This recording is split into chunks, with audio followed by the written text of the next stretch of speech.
जय हिंद दोस्तों। क्या दुनिया तीसरे विश्व युद्ध की कगार पर है? मिडिल ईस्ट की आग अब केवल प्रॉक्सी वार तक सीमित नहीं रही। 28 फरवरी 2026 को वो हुआ जिसकी कल्पना दशकों से की जा रही थी। इजराइल और अमेरिका ने मिलकर ईरान पर सीधा और घातक हमला बोल दिया है। लेकिन क्यों क्यों दो पुराने दोस्त आज एक दूसरे के खून के प्यासे हैं? आज की इस वीडियो में हम जानेंगे कि इस युद्ध के पीछे का असली कारण, इसका इतिहास और इसका खूनी खेल का अमेरिका को असली फायदा।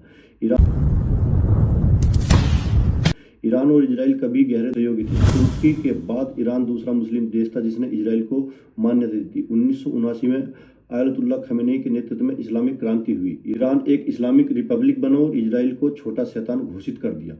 ईरान ने फ़लस्तीन के मुद्दे पर अपना मुख्य एजेंडा बनाया ताकि वह मुस्लिम जगत का नेतृत्व कर सके। इजराइल का मानना है कि परमाणु बम से लैस ईरान उसके अस्तित्व के लिए खतरा है।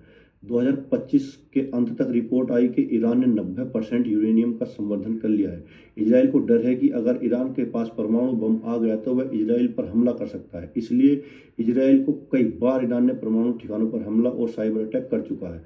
दूसरी तरफ ईरान कहता है कि उसका परमाणु कार्यक्रम सिर्फ बेली बनाने, लेकिन दुनिया के कई देशों को इस पर शक है। ईरान के समर्थक गुट हिजबुल्लाह, लेबनान, हमास, गाजा और यहूदी यमन ने इजराइल को चारों तरफ से घेरे रखा है। 28 फरवरी 2026 को इजराइल और अमेरिका ने एक ऑपरेशन एपिक फ्यूरी के नाम से लॉन्च किया, जिसके तहत ईरान के सर्वोच्च नेता आयतुल्लाह खमेनी और उसके परमाणु ठिकानों को निशाना बनाया गया। इजराइल का ईरान पर अब तक का सबसे बड़ा हवाई हमला किया। ईरान ने पलटवार करते हुए ऑपरेशन प्रॉमिस 4 के तहत सैकड़ों बैलिस्टिक मिसाइल और ड्रोन दागे। हालांकि इजराइल की आयरन डोम और अन्य एयर डिफेंस सिस्टम बहुत मजबूत हैं, इसलिए ज़्यादातर मिसाइल को रास्ते में ही रोक दी जाती हैं। फिर भी कुछ हमले सफल रहे। ईरान ने इजराइल के कई बड़े शहरों पर मिसाइलें दागी, जिसमें तेल अवीव, जेरूसलम के कई अपार्टमेंट बिल्डिंग और घरों को सीधा मिसाइल से हमला हुआ। कुछ जगह यहूदी के धार्मिक स्थल, पब्लिक शेल्टर को भी क्षतिग्रस्त हुए। हजारों लोगों को अपना घर छोड़कर सुरक्षित जगह पर जाना पड़ा।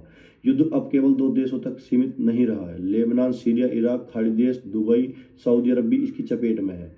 होर्मुज डंडों बंद होने के कारण दुनिया में वैश्विक तेल संकट पैदा हो गया है। तो अब बात करते हैं इस समय अमेरिका का क्या फायदा है। मध्य पूर्व में ईरान के प्रभाव को खत्म करके अमेरिका अपनी मजबूत पकड़ करना चाहता है। अमेरिका कई सालों से चाहता है कि मध्य पूर्व में उसकी ताकत सबसे ज्यादा रहे। अगर इस युद्ध में ईरान कमजोर हुआ तो इजराइल और कई अरब देशों को सुरक्षा के लिए अमेरिका पर ही निर्भर रहना पड़ेगा, यानी पूरे इलाके में अमेरिका का प्रभाव और बढ़ जाएगा। मध्य पूर्व दुनिया के सबसे बड़े तेल भंडारों में से एक। जब यह तनाव बढ़ता है तो तेल की कीमतें ऊपर चली जाती हैं। ऐसे में अमेरिका अपनी ऊर्जा और वैश्विक बाजार की राजनीति की ओर मजबूत स्थिति में आ जाता है। इस युद्ध में अमेरिका की डिफेंस कंपनी जैसे लॉकहीड मार्टिन और रैन के लिए अरबों डॉलर के नए ऑर्डर खोल दिए हैं। अमेरिका का दीर्घकालिक लक्ष्य ईरान